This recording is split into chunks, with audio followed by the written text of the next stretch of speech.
Hi, this is Lindel Hart, yoga teacher at Deerfield Academy and community yoga in Greenfield, Massachusetts. And I want to share with you today just a short practice that you can do anytime that you need maybe a 15-minute yoga break in your day. This is a practice of standing poses that are intended to build strength and balance, as well as just get you moving for a few minutes anytime you need to move. And you don't need a lot of space to do this. You can do this anywhere you have just enough room to stand. These are not big poses necessarily. And the other thing to know is that whatever surface you have to practice on is fine. If you don't even have a yoga mat, it's okay. You can practice on a wooden floor. You can practice on a carpeted floor. I would recommend that you practice barefoot so that you don't slip, which is easy to do if you have socks on, especially on a wooden floor. All right, so let's begin by coming into Tadasana, mountain pose. Allow your feet to be parallel to each other, relatively close together or as much as hip width apart, and allow the weight of your body to settle into the four corners of your feet. Four corners being the big toe mound, the little toe mound, the inner heel, and the outer heel. And as you let the weight settle into those 4 points, think of the arches lifting all the way up the inseams of the legs to your groins to create a really solid foundation, not only in the feet, but in the legs. Your upper body floats on that pedestal of support created by the lower body. And you breathe in and you breathe out. Take a moment just to reconnect to your breathing. Let that rhythm of inhalation and exhalation be a constant factor in your practice. Let your arms just hang from your shoulders and let the sternum lift and the crown of your head float at the very top of this stack of bones. As you inhale, take your arms forward and up into Urdhva Hastasana, upward salute. Now your arms could be truly parallel to each other, reaching straight up from the shoulders, or they could be wider apart. And so the idea is to find where you can easily extend the arms without lifting your shoulders or bending your elbows. And so you find what works for you. If you have some shoulder limitations, play with this and find out what is going to work best for you. And the arms also don't have to be directly over the shoulders. If you need to bring them a little forward, that's fine. Think of lifting up from the heels of your feet to your fingertips, all while keeping the shoulders relaxed. Let's take one more deep breath in. And exhale, release your arms to your sides once again. Good. So the next pose that we're going to do is Virabhadrasana 1, or Warrior 1. Warrior 1 is going to incorporate that same lift of the arms, the extension upward of the spine out of the pelvis, while creating a lunge-based foundation in the lower half of the body. So, if you're using a mat, step to the top of your mat.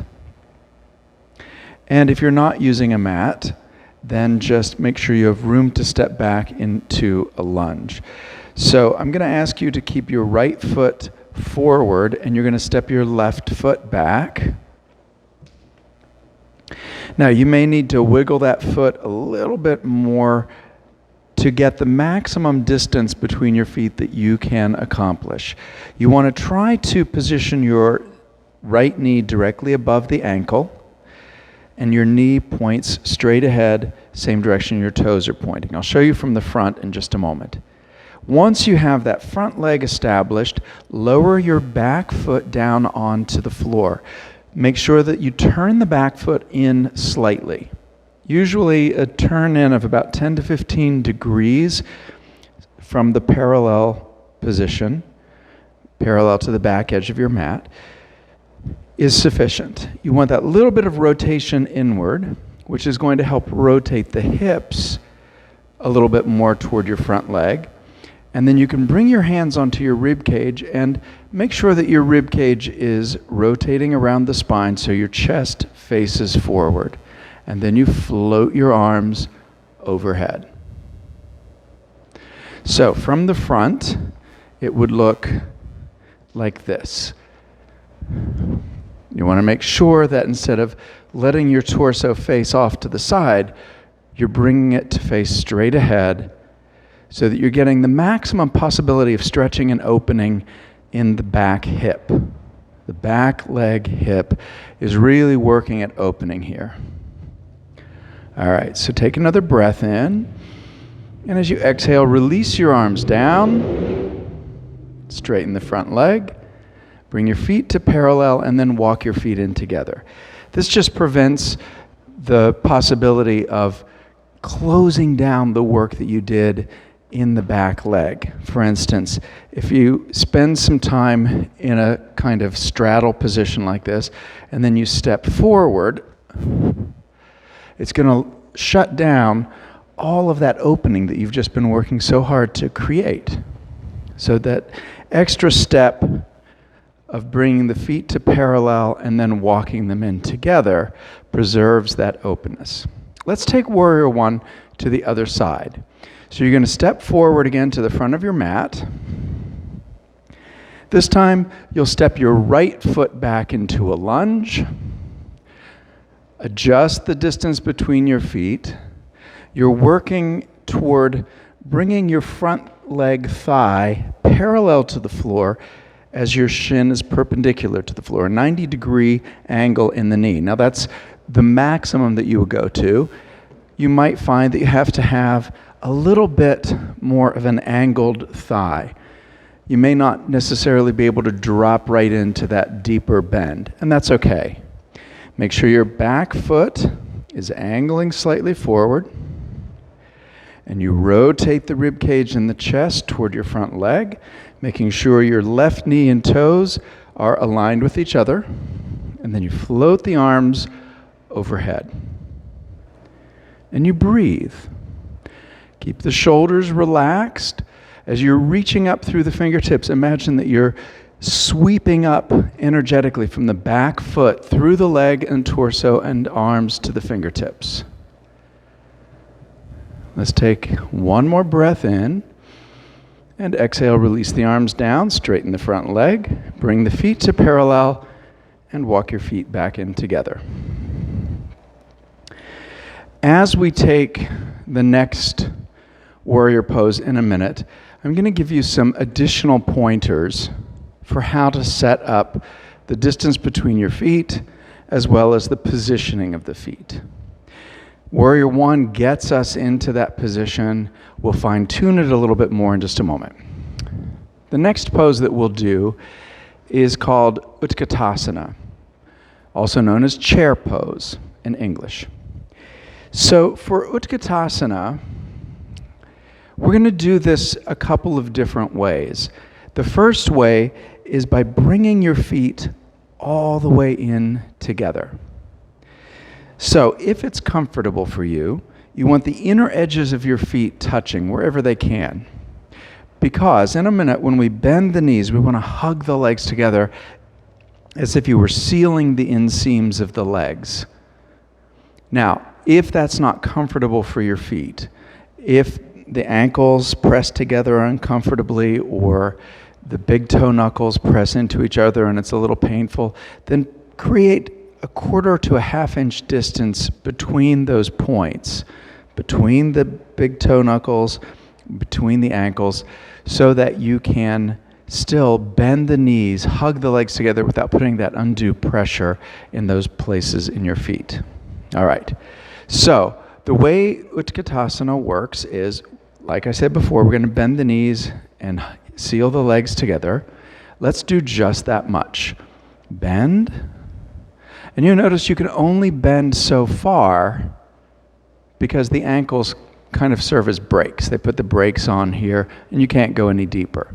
Bring your hands together in front of your heart, the This is known as Anjali Mudra. And you're going to tilt your pelvis forward. I'll show you from the side.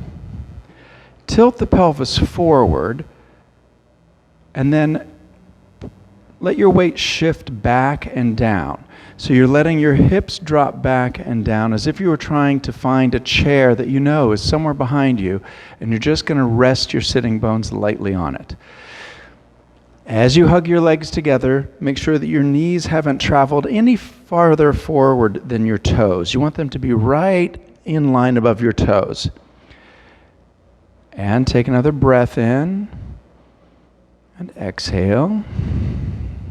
And again, breathe in and breathe out. As you inhale the next time, come on up to standing, straightening the legs, straightening the spine over the legs, and let your arms drop. Good. So the second time that we do this, I'm going to have you challenge yourself to keep your knees stable even though you're separating your feet. So if you step your feet about hip width apart, again, toes point straight forward rather than angling out or in. This neutral position of the foot is a pretty standard position for us in yoga. So this time, when you bend the knees, you'll have to monitor them to make sure they haven't drifted inward or drifted out. You're tracking them with the toes. So let's do that a couple of times. Just watch your feet, bend your knees in line with your toes, and straighten your legs. Do that a couple of times to get used to that position.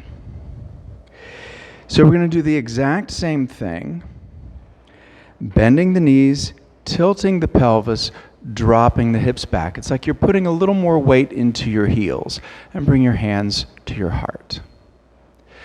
Now, traditionally, you would extend the arms alongside your ears to complete chair pose. And you can certainly do that. I tend to bring my hands here because sometimes when I extend my arms that way, it puts more effort and more pressure in the lower back. And I'd rather avoid that. So bringing the hands here will help. The other thing you can do is pull your navel in toward your spine so you're engaging the abdominal muscles which support the lower back. And take a breath in and come up. Release your arms to your sides. Take a couple of deep breaths. If you feel at all lightheaded when you come out of chair pose, then just fold forward for a moment. It's not uncommon to find yourself getting a little bit lightheaded when you come out of chair pose. You've just used a lot of effort, a lot of concentrated focus effort to be here for even 5 breaths. So when you come out of it, you need to support yourself, and if you need it, take a forward bend for a couple of breaths and then come back. All right, so as I said before, we're going to come into Virabhadrasana 2, or Warrior 2. In Warrior 2, it's the same setup. You have that lunge position in the front leg. The back foot settles onto the floor. And here's what I'd like you to think about. Align the heel of your front foot with the arch of your back foot. That's going to give you the classic stable position for this pose. Now, if it doesn't feel stable to you, you can also align heel to heel. That movement of the foot, maybe 2 inches off to the side, gives a little broader base of support. So you can experiment with that and see what works better for you. If you haven't already done so, step your left foot back into a lunge. And this time, you're going to open your torso toward the side rather than facing forward like you did in Warrior 1. Float your arms up parallel to the floor. Deepen that bend in the front knee if you can. But just make sure the knee isn't traveling forward of the ankle. If it does, it means you're using the front leg more than you would normally need to. Use your back leg for support. Now, if it's comfortable for your neck, look out over your front arm.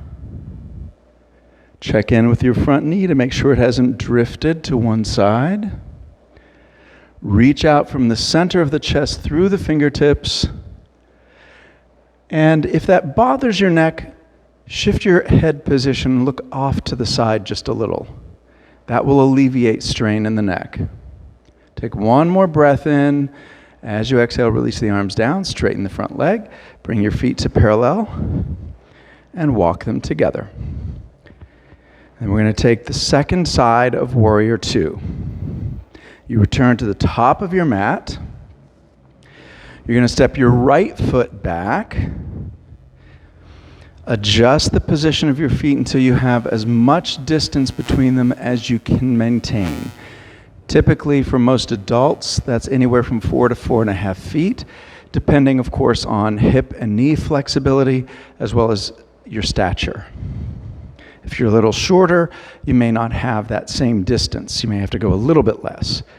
Check the position of your front knee, right above the ankle, facing the same direction your toes are pointing. Back foot angles in, heel and arch align with each other.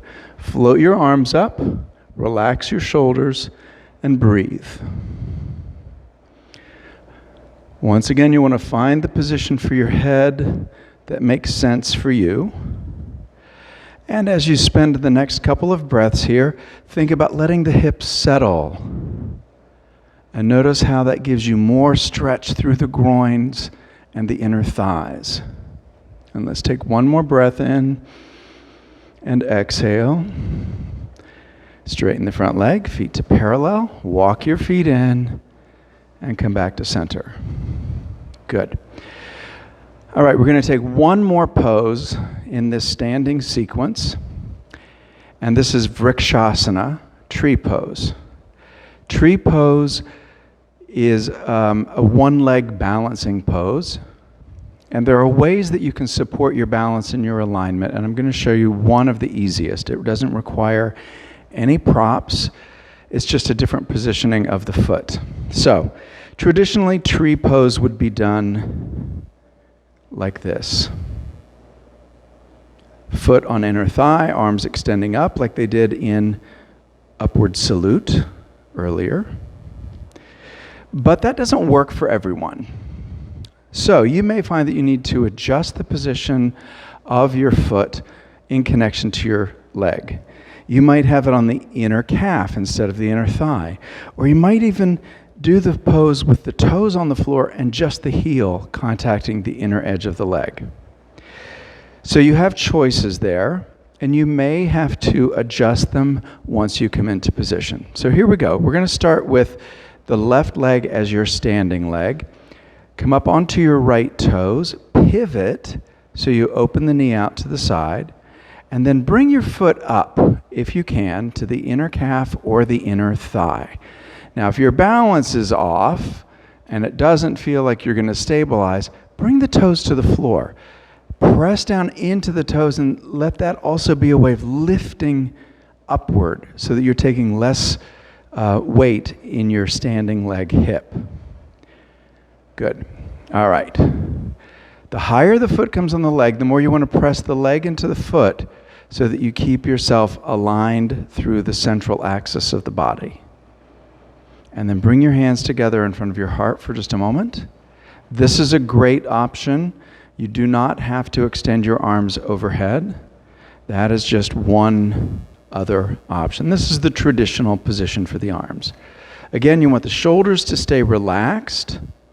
If you can gaze on a point in the distance, whether it's on a wall in front of you or out a window if you're looking outside, that sometimes can also help with your balance. All right, release the arms, release the foot, come back to mountain pose, and let's take the second side.